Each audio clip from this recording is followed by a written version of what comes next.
Chase just did a huge revamp for the Sapphire Reserve credit card. It comes with new perks, a higher annual fee, and a complete overall on how you redeem and earn points. Is it worth it in 2025?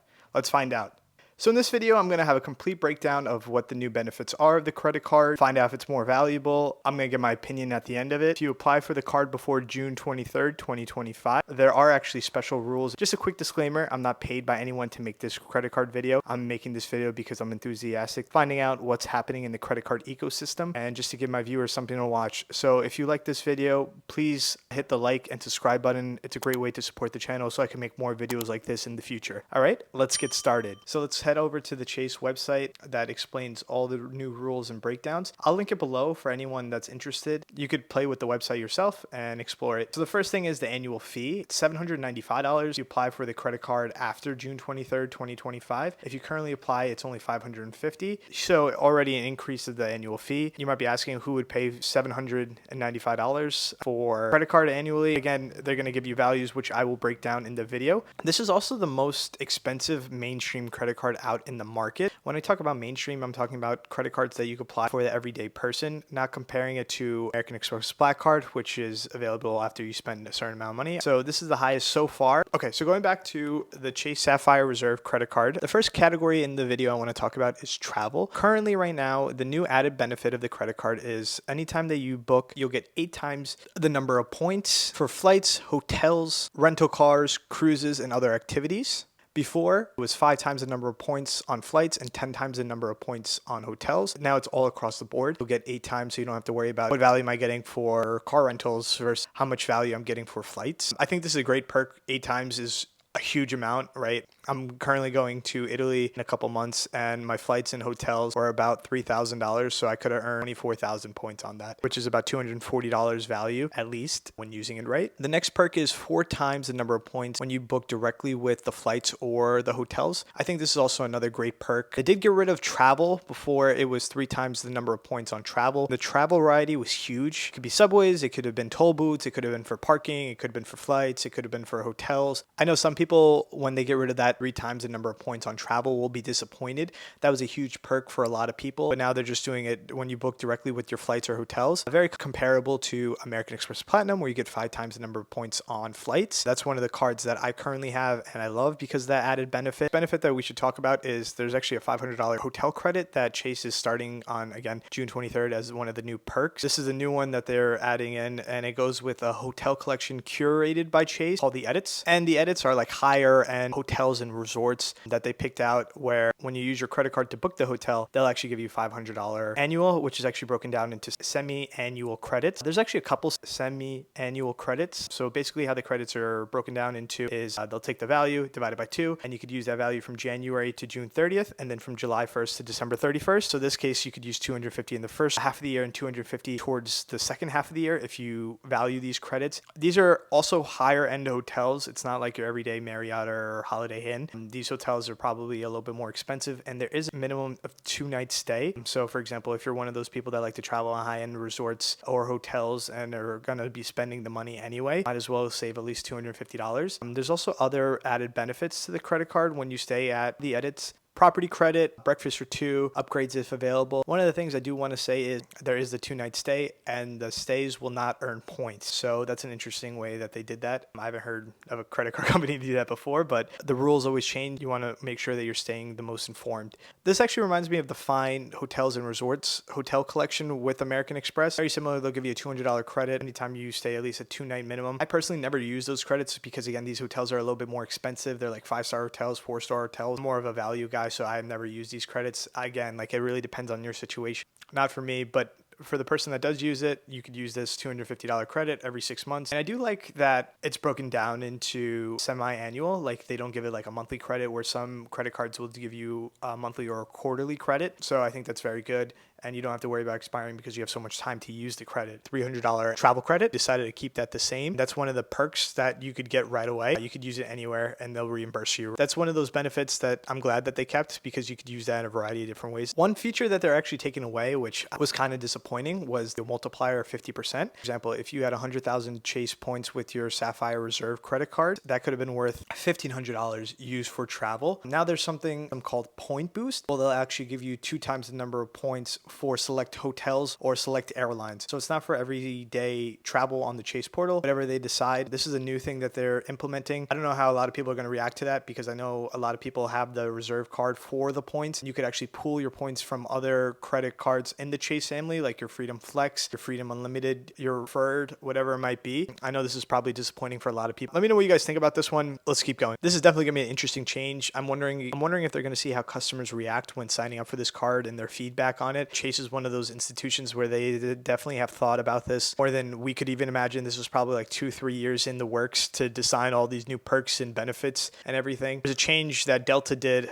I think last year or 2 years ago. People were mad about it in the feedback, so they went back on what they said. Maybe this could be one of those things that if we have enough feedback based on comments that people are putting online, change could happen, right? Anything is possible, so we could go from there. The next section I want to talk about is dining. You'll still get 3 times the number of points on dining, food, everything. That's a great perk, old benefits that they decided to keep, which is great. Pretty standard with other credit cards in the Chase family, like the Preferred, the Freedom Flex, the Freedom Unlimited. You'll always get 3 times the number of points in dining. A new benefit that they added was $300 annual credit from the Chase Sapphire Reserve program. So this is also another credit broken down into $150 semi-annually, January 1st to June 30th, and then from July 1st to December 31st. So basically, from my understanding of what this credit is, selection of restaurants in your local city, and then anytime that you dine, use your card, they'll actually give you a $150 credit. This is a great benefit. I live in New York City, and I looked at the list myself. It hasn't been restaurants that I personally have been to, just to give you guys like some feedback on it. If you go on the Chase website that I linked below, and you take a look at the list, and you've already been to some of these restaurants and plan to go within the next 6 months, it honestly just makes sense for you to sign up for the credit card, get the statement credit. That's one of those things that you could use the credit right away and you could get the full value of it. So this is more getting into like the coupon books, like they're providing you the value,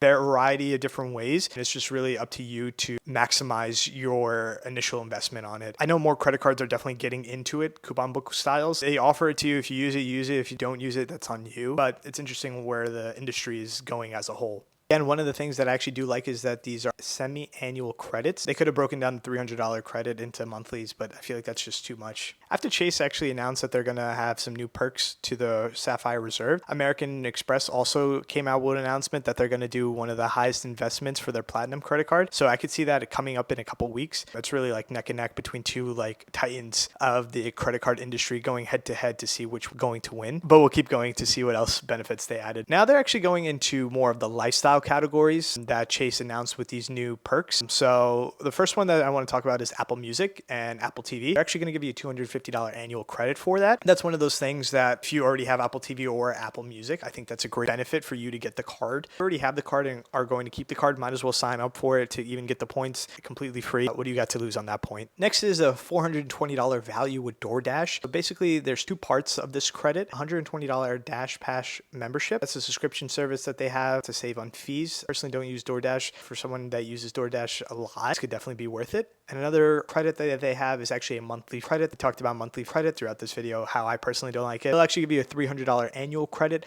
broken down into monthlies that you could use on restaurants and groceries. Again, so I'm not one of those to use DoorDash, so I'm unfamiliar if it's worth it. But for someone that uses DoorDash a lot, I think this $420 annual credit that they give you for free could definitely be worth it 100%. The next benefit is a $120 Lyft credit that they have, and you'll get 5 times the number of points when using your credit card for Lyft purchases. That $120 is actually broken down into monthly, so they give you a $10 credit for that. Me personally, I prefer Lyft over Uber because there tends to be cheaper. The $10 monthly credit, I would value maybe at half of it because sometimes I'll forget to use it. So they're right there.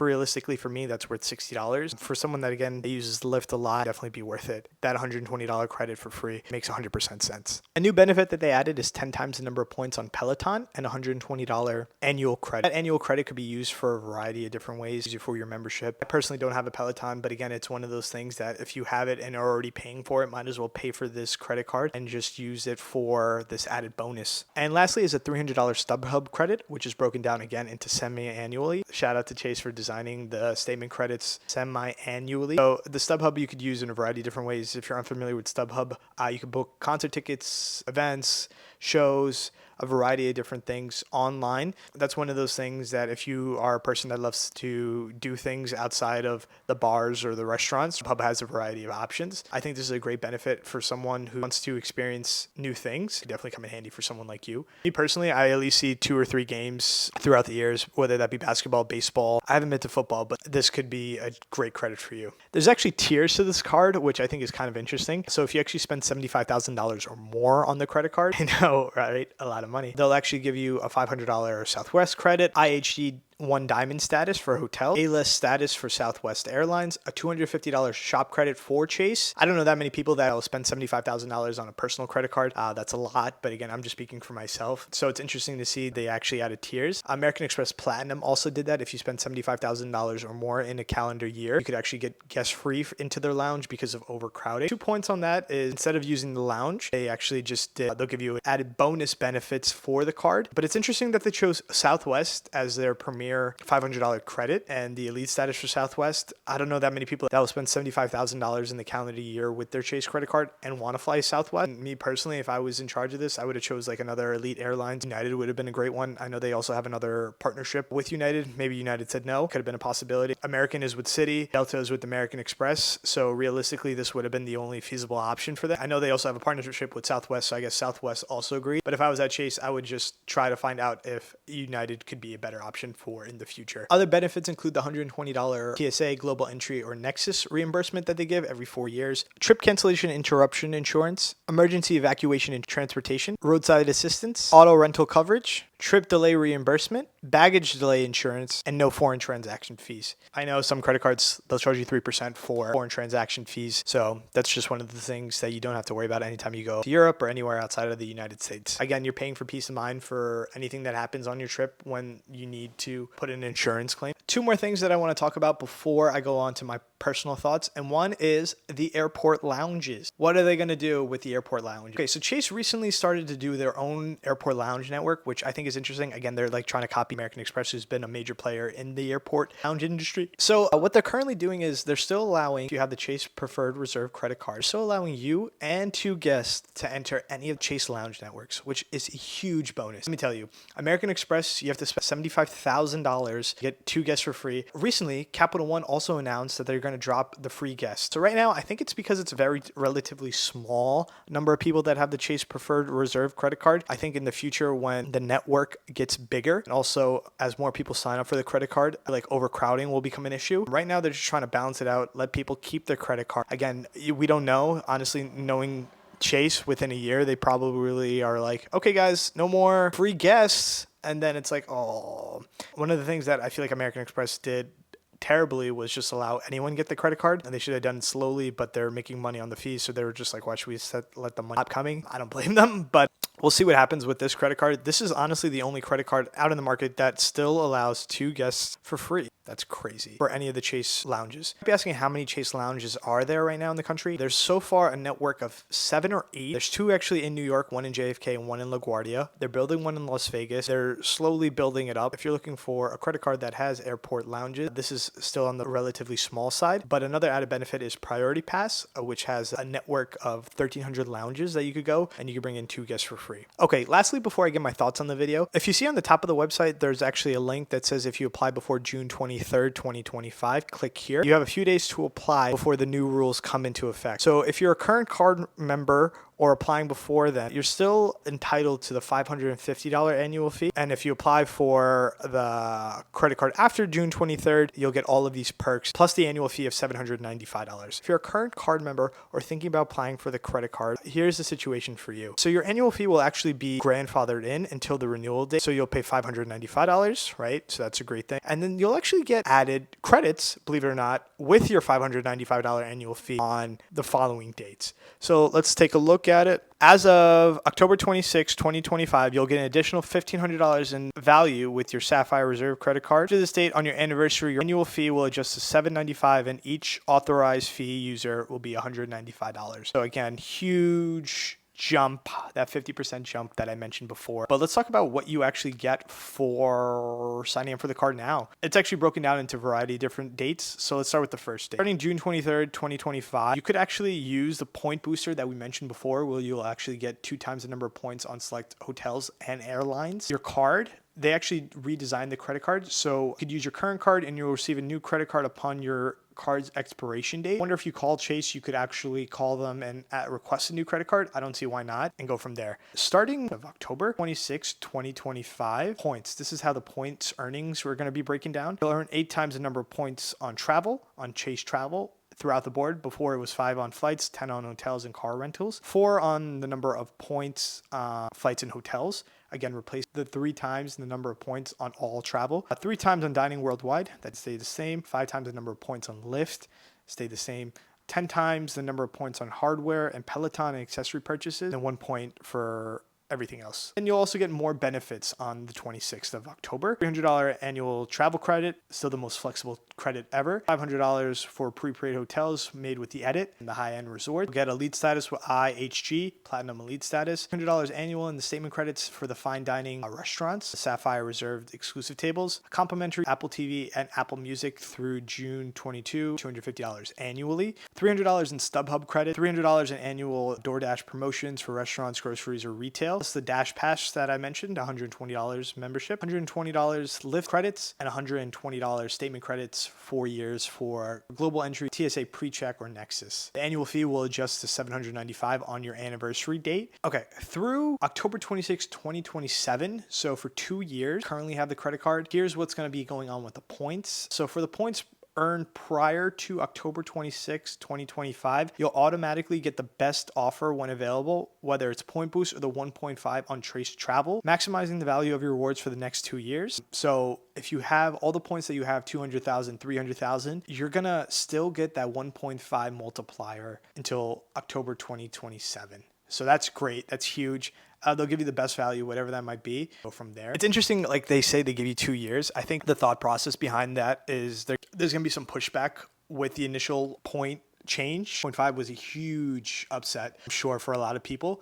Compared to the point booster, because that 1.5 you could use everywhere. The point booster select airlines and hotels. So it's interesting to think about. Again, this is only valid for prior cardholders of June 23rd, 2025. Added perks sound like a really good deal to you. I would suggest just applying right away. I know there's a current bonus of 60,000 points and you spend 5,000 in the first 3 months of account opening, which that could be worth $900 with the 1.5 valuation boost. So if you're thinking about getting the card and all these added perks on October 26 sound like a really good deal, I would just suggest you apply. I think one of the reasons that some people should apply again is for the 1.5. That's a really good added bonus. Finally, to go on to my thoughts, what I think about all of these new perks, the annual fee, what is going on with the whole industry. I think with the coupon book, the upfront cost is definitely high, $700, almost $800 annually a year, but you have to look at it yourself as like a business transaction. If you think about someone that eats out a lot, travels 2 or 3 times a year, uses Lyft at least, every other month, I think these annual credits could definitely be worth it. I know one thing I wish if I was Chase could do differently is the 1.5. I personally would have kept that on there. But if you think about all the perks that you could get with the credit card, the $300 annual credit, that's one. $250 Apple TV, Apple Music credit, that's another one, right? That's $550. Just these 2 things. You're not even talking about the fine dining, the fine resort, the lifestyle, the Peloton, other benefits, right? You could definitely get a lot of value out of it. But if you're someone that wants to get away from the whole coupon book thing, maybe just like an everyday credit card, the Freedom Unlimited might be the best option for you. Me personally, I think more people are going to sign up for it based on this value that they give. Again, if you're one of those people that already does all the things mentioned and weren't getting paid for it, I think it's a really good way for you to save some money on your purchases coming up for the next following year. Let me know what you guys think of this video. If you are a current card holder of the Chase Sapphire Reserve, let me know if you're going to keep it for the $795 annual fee, downgrade it, or completely cancel it. But thanks for watching with this video. Let me know what you guys think, and until next time, see you later.